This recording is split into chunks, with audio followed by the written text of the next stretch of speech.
Hello, how are you doing? Hope you guys had a good Thanksgiving. I know I did.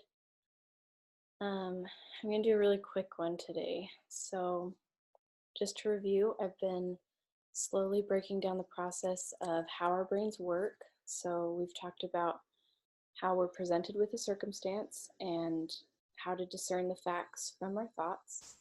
We've talked about how thoughts are optional. We can choose to keep them if they're useful to us or to change them if they aren't. And I've mentioned that our emotions are created by our thoughts, and the thoughts we choose to keep thinking over and over are what form our deep held beliefs. So today I want to talk about the next step in how our brains work, which is our actions, or what motivates our behavior. And I want to show you that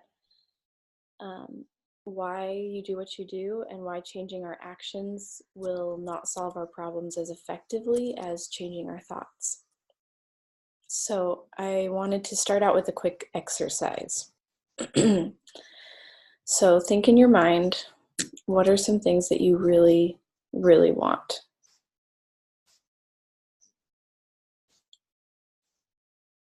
Now I want you to pick one of them for this exercise. And think to yourself, why do you want it?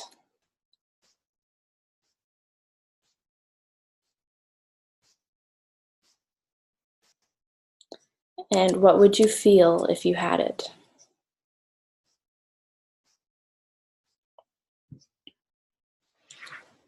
How would your life be different if you had it?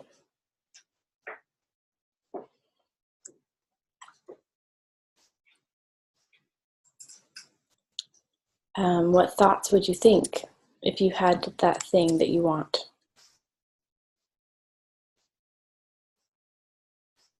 And finally, do you believe you can feel that way right now, even without it? Okay. Now, the purpose of this exercise is to demonstrate that all behavior is motivated by a desire to feel something or to avoid feeling something. So I'll go ahead and fill this in with my own situation so you can kind of see how that applies. So when I thought of things that I really, really want, one of them is to not get mad at my kids. So I guess that's sort of something I don't want, but I want to be able to not get angry. And I want it because then I would feel like I was a good mom.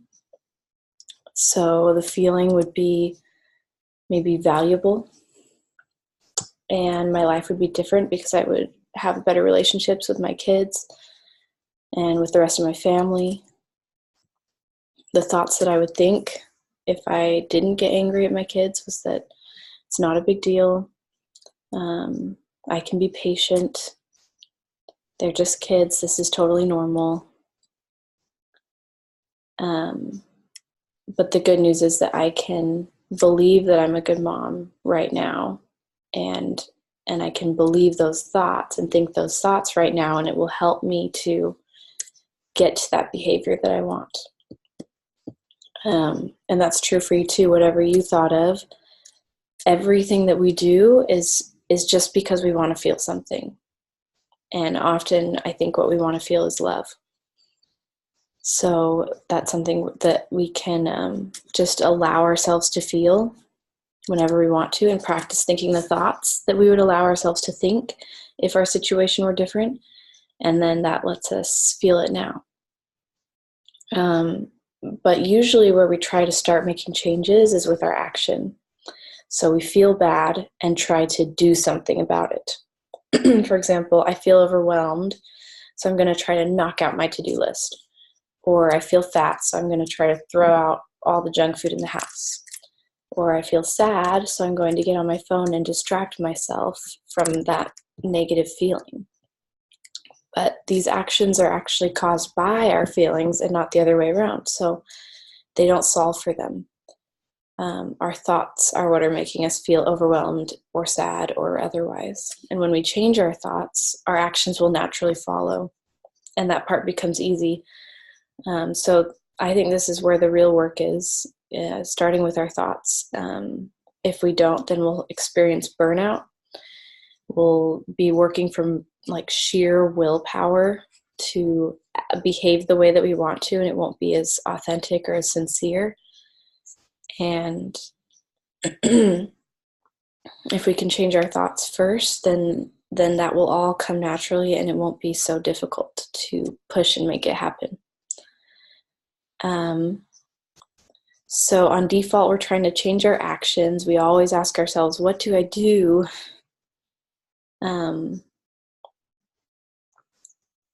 And I think the better approach is wanting from abundance.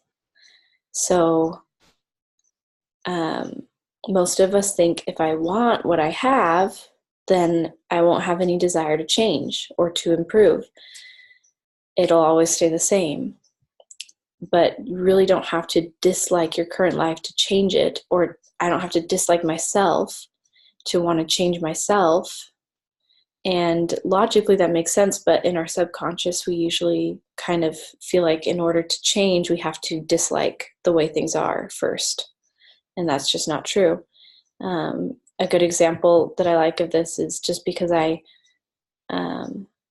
have kids already, I don't have to dislike my current children to want more. And in fact, the opposite is usually true. The more I love the kids that I have, the more I can want from a place of abundance. I can want to have more kids. And it's not because I want to replace them or because there's anything wrong with the kids that I have. It's just because I love them and I want even more of that in my life. And the same is true with yourself. The more you love yourself, the more you'll want to take care of your body. Everything grows with love. So I think if I can love my current life, my current marriage, my body, my home, everything just the way it is, then I will naturally want to nurture it, and it's going to grow and improve.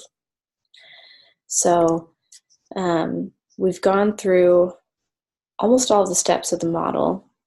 Right after action is your result. So the way we behave eventually leads to a result. And the result is a direct reflection of the original thought. So our brain uses that result as evidence that what we were thinking is true, and it reinforces the original thought, making that neural pathway stronger. Every single time you think the thought, our brains really want to be right, and so it just reinforces that we're right, we start to believe that thought even more.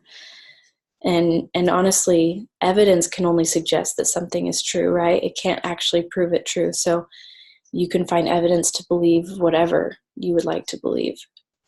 It doesn't mean that it's true or that it's serving you, but you can if you want to.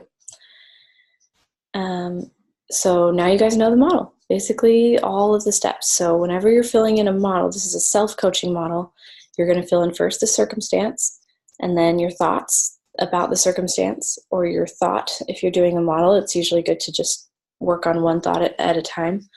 And then the feeling that you have when you think that thought, the action that it drives, that emotion drives, or inaction. Sometimes the action is you don't do anything. And then the result that gives you. And if you're having a hard time coming up with the result, just go back to the thought, and the result will always be a reflection of your original thought. So the challenge that I want to give you today is just to notice the things that you're wanting to feel, or the things that you're avoiding feeling. Try to access those feelings through your thoughts instead of through your actions.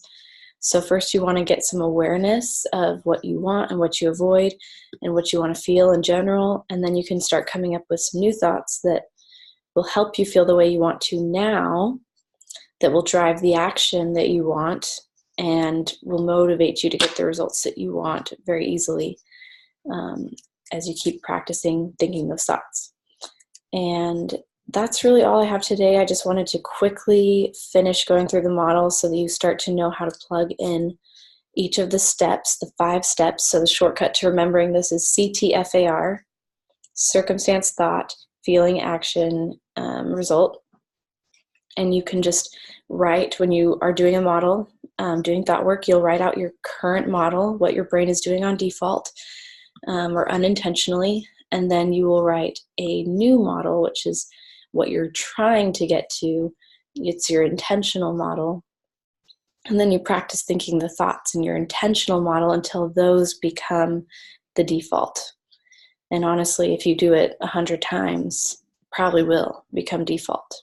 And sometimes you'll slip up and you'll have to go back and practice again. But I've really seen this work for me. And if you guys want more help or me to go more in depth about how this works, I'm really grateful that you could learn a little bit with me. And as you practice, you'll come up with some questions, and feel free to ask them.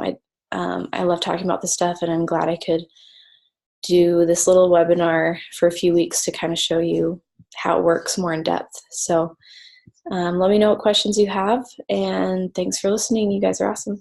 Have a good night.